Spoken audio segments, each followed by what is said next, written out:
విద్యార్థులు చదువుతో పాటు ఆటపాటల్లోనూ ముందుండాలని అన్నారు ఏపీ సీఎం చంద్రబాబు. పార్వతీపురం మన్యం జిల్లా భామినిలో నిర్వహించిన మెగా పీటీఎం కార్యక్రమంలో సీఎం పాల్గొన్నారు. విద్యార్థులు అన్ని సబ్జెక్టుల్లో పట్టు సాధించేలా బలమైన పునాది వేసే కార్యక్రమం ఇదన్నారు. పిల్లల బలాలు బలహీనతలను తల్లిదండ్రులు ఉపాధ్యాయులు గుర్తించి వారిలో లోపాలుంటే వెంటనే సరిచేయాలని సూచించారు.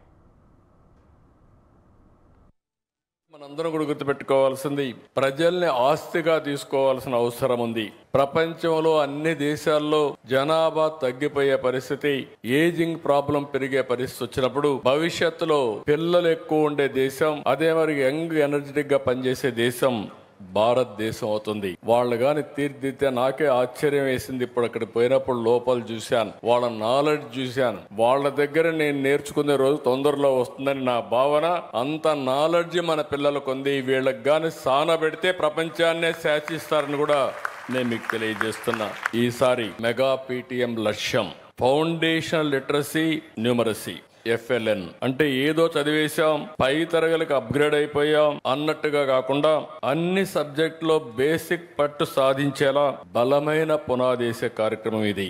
అందుకే విద్యార్థుల్ని స్కై, మౌంటైన్, స్ట్రీమ్ అనే 3 వర్గాలుగా స్థాయిలుగా వర్గీకరిస్తున్నారు. మీ పిల్లల బలహీనతలు ఎక్కడున్నాయి, వారి బలం ఏంటి, అదే సమయంలో వారిని ఏ విధంగా మళ్ళీ ట్రైనింగ్ చేయాలి అనే విషయానికి ఇక్కడ శ్రీకారం చుట్టారు. ఇప్పుడే పాఠశాలకు వెళ్ళాను, అక్కడ నేను చూశాను. క్లిక్కర్ ద్వారా ఒక వినూత్నమైన కార్యక్రమం ఆడియోలో చూపిస్తున్నారు, వీడియోలో చూపిస్తున్నారు. చూసిన తర్వాత మీకందరికి పరీక్షలు ఆటోమేటిక్ గా పెడుతున్నారు. ఎవరెవరు ఏ విధంగా పాస్ అయ్యారో క్లౌడ్కి వెళ్ళిపోతుంది. టీచర్ మ్యానిపులేట్ చేయలేరు, క్లౌడ్కి వెళ్ళిపోతుంది. సరైన సమాధానమా లేకపోతే అందులో కూడా ఎంత స్పీడ్ లో చెప్పారు, బాగా ఆలోచిస్తున్నారా, క్విక్ గా చెప్పారు, ఇవన్నీ కూడా ఎవాల్యుయేషన్ అయిపోయే పరిస్థితి వస్తా ఉంది. నేను ఊహించిన దానికంటే మీరు ఫాస్ట్ గా వెళ్తున్నారు. దీనికి మీ అందరికీ కంగ్రాచులేషన్స్, వెల్ డన్, చాలా బాగా చేస్తున్నారు.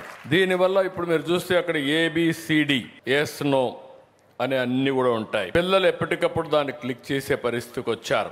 ఈ విధానాన్ని ఇప్పుడు మీరు చూస్తే దగ్గర 53 పాఠశాలలో ఈరోజు ప్రారంభించుకున్నారు. మిగిలిన పాఠశాలలో కూడా తొందరలోనే చేస్తారు. పిల్లల ప్రతిభను ఎప్పటికప్పుడు ట్రాక్ చేయడం, ఎన్నికల పరీక్షల తర్వాత విద్యార్థుల సమర్థత తెలుసుకోవడం కాదు, తరగతిలో చదివిన వెంటనే ఎవాల్యుయేషన్ చేసి వాళ్ళలో ఎక్కడ డెఫిషియన్సీస్ ఉన్నాయో అవన్నీ అప్రమత్తం చేసి ఎక్కడికక్కడ ముందుకు తీసిపోయే పరిస్థితికి వచ్చారు. అది చూసినప్పుడు నాకు ఒక భరోసా వచ్చింది. మట్టిలో మాణిక్యాలు మన పిల్లలు. వీళ్ళకి గాని సరైన గైడెన్స్ ఇవ్వగలిగితే ఏదైనా చేసే సామర్థ్యం ఉంది.